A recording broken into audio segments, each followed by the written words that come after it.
India hasn't gone through this. India has gone through this in a much bigger way before. Right? If you imagine what we did in 1947, it was a much bigger transition than is taking place today. I'm not, devoid of hope. I'm actually quite excited about what this thing looks like 5 years, 10 years into the future. And I'm interested in understanding what the different stakeholders feel about it. Right? So I'm interested in understanding what students feel about where our education system should go. So you shouldn't, and you come from the state. From the state where the core of the resistance to the RSS idea comes. So you are right there, You're where the battlefield is. So the mic is over here. We'll take one more and then two questions in the middle because we also have to watch time. May I use my mic runner privileges to plug in a question of my own, if that's okay? Hello, Mr. Gandhi. Thank you for being here today. My name is Michelle. I'm an MPP student. A lot of us here have worked in the policy environment in India.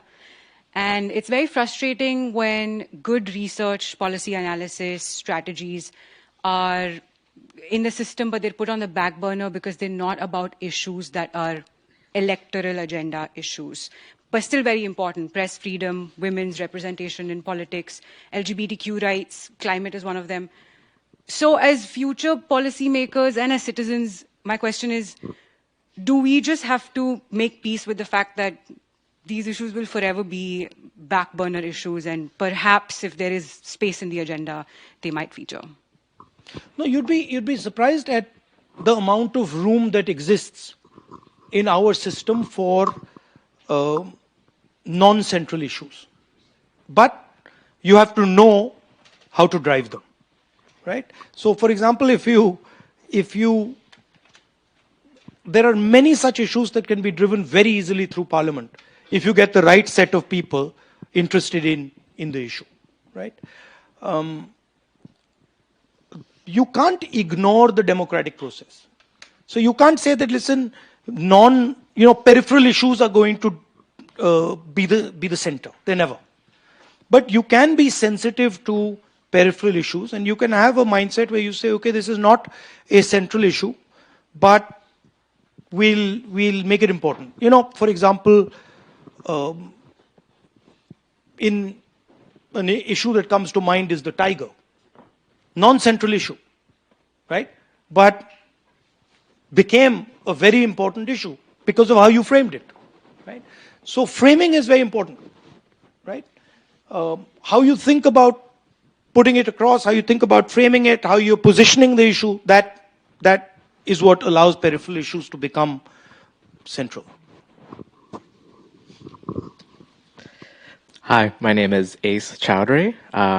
My dad is an immigrant from India. My mom's parents are Pakistani, and she was born and raised in Bangladesh and also immigrated to the States. My question for you is maybe changing the tone a little bit, but my question is, India has a growing defense dependence on Israel, as they are the largest importer of Israeli weapons. Nearly 40% of Israeli surveillance technologies and arms are bought by India. I know you're saying superpowers are dwindling militarily, societally, and economically. How do you view the future risks of deepening this relationship with Israel while India seeks to position itself with autonomy as an independent global power? No, we buy weapons. Thank you. We buy weapons from a number of people. Yes, we buy weapons from Israel. We buy weapons from the Russians. We buy weapons from the Americans. We buy them from the French. And in a complex environment, we have to defend ourselves. We are trying to become self-sufficient in that space. There's a long distance to go, but we can't get away from the fact that we need to buy weapons from the best possible supplier, right? We're not going to buy second-rate weapons. We're going to buy the best weapons that we need. But on the matter of Israel, I think what Hamas did was absolutely wrong. But I think what Israel has done to the people of Gaza is absolutely wrong as well. And I think the bombing of women and children simply should not happen. So I think that is something that I feel strongly about. And I think responsible people should think about that, should think about what has happened. You know. Two final questions. Michelle has the mic. You have the mic, and then one bit more to the front. Somebody else has to grab it. If we can group them, if you hold your answer to the question, we have a little bit more time. So go ahead, please. Present yourself. Thank you. Maximilian von La, I'm the co-founder of the Indo-German Young Leaders Forum, an NGO we founded 10 years ago to bring India and Germany more closely together. Basically, a very long-run initiative, so I connected closely to what you said. If you want proper results, they will be 10, 20, 30 years down the line. So my question for you is not political, but really targeting the leaders that we are all achieving or trying to be at some point. So is there, with all the experience you had in meeting leaders around the globe, is there any advice that you could give German young leaders learning from India or from Indian leadership experiences and the other way around? Thank you. The visual representation of a leader. If I ask you, can you visually, imagine a leader with people? What you see is a guy walking in front and a whole bunch of people walking behind, right? Right? My visual representation is walking behind them.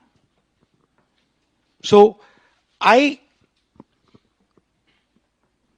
really liked a Taoist quote I read once,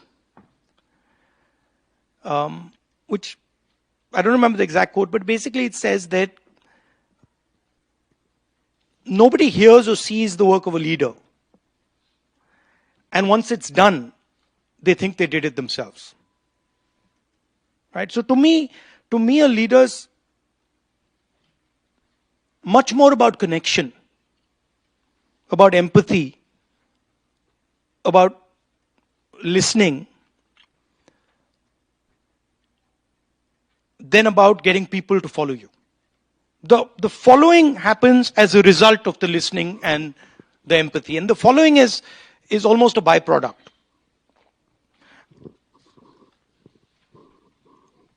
So now this sounds esoteric and sounds as if it doesn't work. But it does.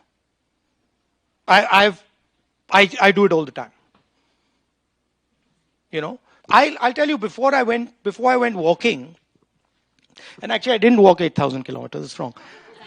I walked 4,000 kilometers from north to south.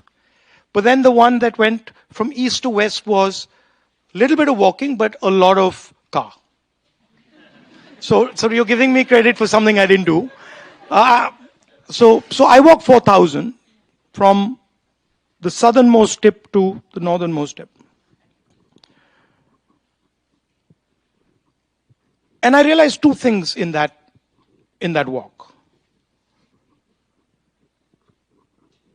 The first one was that as a politician, I didn't even know how to listen to people. Like I didn't even begin to understand what it means to listen to people.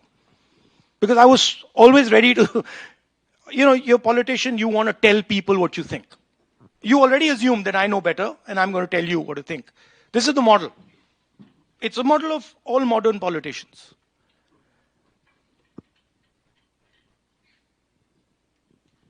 So, the first thing I realized is actually I don't listen at all. And listening, by the way, includes listening is not talking to yourself while the other person is talking. You know what I mean? I'm listening to you and then I'm saying, yeah, okay, she's wearing a red shirt and all that.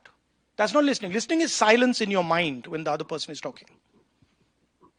That you're looking and you're silent and there's nothing going on. And you're looking at what they're saying, you're looking at the way they're expressing themselves, you're looking at the tightness in their body, you're looking at that. So you're trying to make as deep a connection with the person as you possibly can. And you're giving them the stage. Fully. And you're not trying to bounce around on the stage next to them. So that's the first thing. The second thing, which completely blew my mind was we were walking on the yatra. And I saw this guy trying to come in. There was a huge crowd there. We used to walk in the morning, and there was a huge crowd, and this guy was trying to come in. And the cops were stopping him. So they stopped him. First, he tried to come in, they stopped him, they hit him. And I looked and I was like, oh, I told the guy who was walking with me, like, he's trying to talk to us. Go and try and get him inside, because it was a big crowd. Anyway, by the time he arrived there, the guy had gone. And then again, a few hours later, I saw him on this side, same thing, and he had gone. And this happened a couple of times. And then at the end, I said, listen, the moment you see that guy, please bring him here. I told my office guy. So the moment he saw him, he brought him. And when he brought him, that guy broke free of my office guy and came running. And then he started going like this to me. So I said, what? So he said, I know what you're doing. So I said, what am I doing? He says, no, I know what you're doing. So I said, what am I doing? And then he said in Hindi, नफरत के बाजार में मोहब्बत की दुकान खोल रहे हो. Now, do you understand what I just said? No. What he said is that in a supermarket of hatred, you're opening a shop of love. And that thing, I went and gave a speech after that. And I said, I said that line. And that line went like a earthquake. It just literally went like an earthquake across the country. And then everybody asks me, how did you think that thing up? And I'm like, I didn't think that thing up. Right? That thing came to me from the crowd. So the other thing is that intelligence lies in the crowd. And you got to go listen for it. Intelligence is something that is innate, it's there. And it talks to you. And then I realized that whole yatra, it was talking to me. Not as an individual. It was talking as an individual. But it was talking as a group. That statement that guy made was not an individual statement. It was a statement that was in the mind of thousands of people. He just expressed it. So then I started to notice that this crowd is talking to me.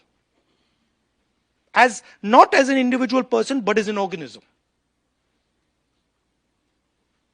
So those are the two learnings that completely transformed the way I think about this. And I think those are central to leadership. I'm sitting with this group of people. There's an individual intelligence in you. There's also a connected intelligence in you. That comes with your particular experience. I have to pay attention to both.